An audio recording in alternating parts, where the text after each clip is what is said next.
तो जय हिंद प्यारे साथियों, स्वागत है आपके अपने चैनल सोनू सर क्लासेज में। हम आशा करते हैं कि आप लोग स्वस्थ होंगे, मस्त होंगे, तंदुरुस्त होंगे।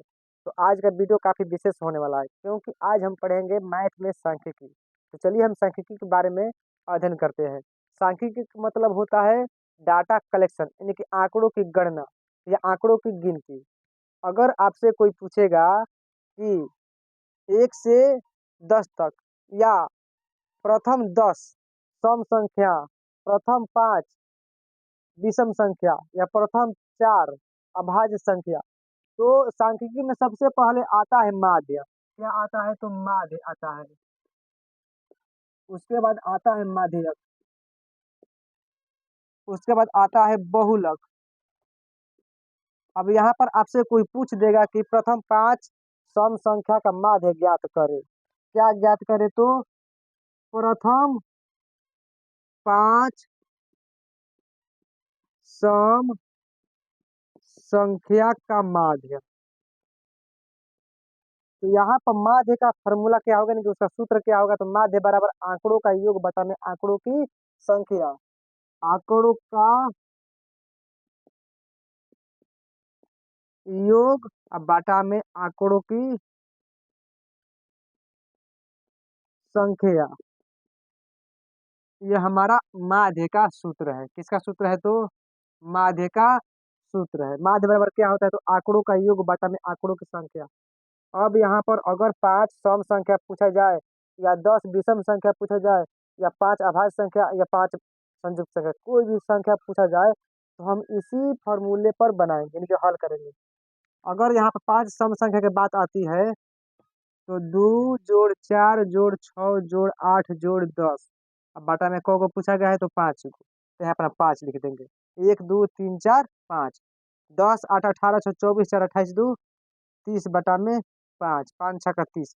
कितना हमारा माध्य होगा? तो 6 होगा। ठीक उसी प्रकार अगर विषम संख्या पूछा जाएगा 5 को, तो 5 विषम संख्या लिख देंगे और इसी फॉर्मूले पर हम बैठा कर बना देंगे। अगर आपसे पूछा जाएगा कि 5 मान लीजिए संयुक्त संख्या, तो इसी फॉर्मूले पर हम इसको बैठा कर बनाएंगे। तो माध्य इसी प्रकार निकाला जाता है। अगर दे देगा माध्य में और कोई दूसरा चीज, दूसरा अंक दे देगा, तो हम इसी फॉर्मूले पर निकालेंगे।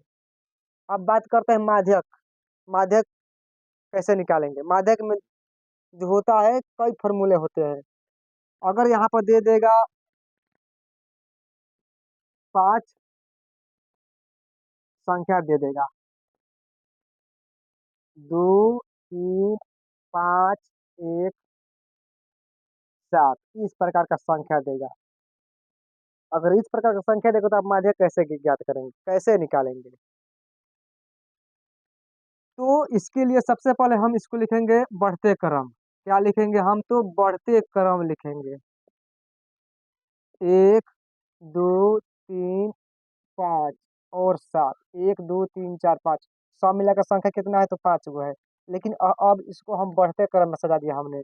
और संख्या सम है कि विषम है, ये देखेंगे। अब यहाँ पर संख्या हमारा सम है कि विषम है। अगर 5 गो होगा तो विषम है, और 4 गो होगा और चाहे जोड़ा होगा तो सम कहलाएगा। तो हम गिनेंगे 1 2 3 4 5, यानी कि विषम में है। तो यहाँ पर लिखेंगे विषम होने पर या विषम के लिए होने पर माध्यक बराबर क्या होता है? तो n+1 अब बटा में 2 आंकड़ा। ये बहुत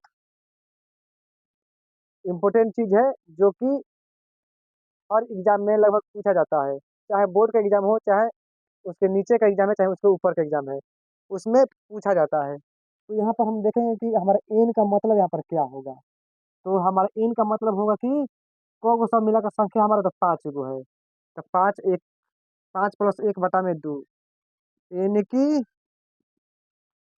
6 बटा में 2 हो जाएगा। 5 1 6 बटा में 2। तीसरा आंकड़ा हमारा क्या होगा? तीसरा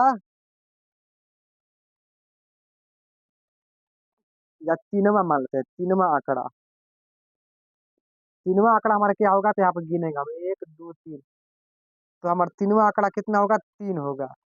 क्या होगा? हमारा 3 होगा। तो अगर संख्या अगर सम होगा तो उसका फॉर्मूला अलग होगा। मान लीजिए जैसे संख्या यहाँ पर दिया है, अंक दे दिया है 2 3 5 4 6 7। इस प्रकार का अगर संख्या दे देगा 1 2 3 4 5 6, यह क्या है तो सम रूप में, यानी कि बराबर जोड़ा है, यह विषम रूप में नहीं है, तो इसका फॉर्मूला क्या होगा, थोड़ा अलग होगा। यहाँ पर हम क्या लिखेंगे, हम आरोही क्रम, यानी कि बढ़ते क्रम चाहे आरोही क्रम में सजाने पर 2 3, उसके बाद 4 5 6 7, 1 2 3 4 5 6। यहाँ पर इतना काम करने के बाद हम क्या करेंगे, सम होने पर क्या करेंगे, यहाँ पर सम होने पर क्या लिखेंगे हम, n बाटा में 2 तथा n बाटा में 2 + 1, यही हमारा फॉर्मूला रहेगा। ध्यान से देखिए, n बटा में 2 तथा n बटा में 2 + 1, यानी कि n बटा में 2 तथा n बटा में 2 जोड़ 1, यही हमारा फॉर्मूला रहेगा। उसके बाद हम क्या करेंगे कि हम गिनेंगे कि हमारे को भाई 1 2 3 4 5 6 6 बटा में 2 तथा 6 बटा में 2 जोड़ 1, और बटा में 1 डाल देते हैं। अब यहाँ बटा पर हम जोड़ कर देते हैं, 6 + 2, ये कटेगा तो 3 बचेगा, ये हो जाएगा हमारा, तथा तथा 6 × 2 = 8 बटा में 2 × 4। तीसरा और हम चौथा आंकड़ा देखेंगे। तीसरा हमारा आंकड़ा क्या आ रहा है तो 4 आ रहा है। चौथा आंकड़ा हमारा 5 आ रहा है। अब बाटा में हम 2 लिख देंगे, 4 5 9, और कितना हमारा हो जाएगा बाटा में 2, 2 × 4 = 8, यानी 4.5 होगा। तो इस प्रकार हम ये वाला माध्यक निकालते हैं। तो एक हमारा सम वाला हो गया, एक हमारा विषम वाला हो गया। अब हम बात करेंगे बहुलक। तो बहुलक जो हमारा है, ये कैसे हम ज्ञात करते हैं, बहुलक आखिर कैसे हम ज्ञात करेंगे, तो चलिए इसके बारे में हम जानते हैं कि बहुलक आखिर कैसे निकालते हैं, बहुलक का फॉर्मूला क्या होता है। बहुलक क्या होता है, सर्वाधिक बार आने वाला आंकड़ा, सर्वाधिक बार आने वाला आंकड़ा, सर्वाधिक बार आने वाला आंकड़ा, जो सर्वाधिक बार आंकड़ा आता है वही बहुलक होता है। जैसे मान लीजिए कोई क्वेश्चन दिया रहेगा, 2 5 7 3 2 4 8 2, इसमें सर्वाधिक बार कौन आया है आपको देखना है। जो सर्वाधिक बार आएगा वही बहुलक कहलाएगा। तो हम यहाँ से देखेंगे, यहाँ पर 2 को गो है, एगो दूगो 3 गो, 8 को गो एक ही है, 5 को गो है एक ही है, उसके बाद 4 को गो है एक ही है, यानी कि सबसे ज्यादा संख्या किसका है तो 2 का है। तो हमारा बहुलक कितना हो जाएगा, तो बहुलक बराबर हमारा 2 होगा। तो यह था माध्यक और बहुलक का थोड़ा बेसिक नॉलेज।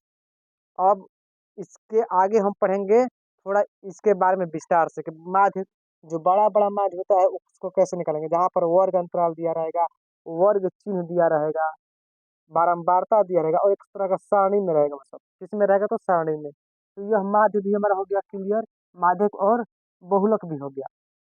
तो हम आशा करते हैं कि आप लोग को यह वीडियो अच्छा लगा होगा, तो इसे आप लोग शेयर और लाइक कर दीजिएगा। अगर आप लोग नए होंगे तो सब्सक्राइब करना ना भूलिएगा, क्योंकि हम आएंगे तो फिर इसी प्रकार का वीडियो लेकर आएंगे।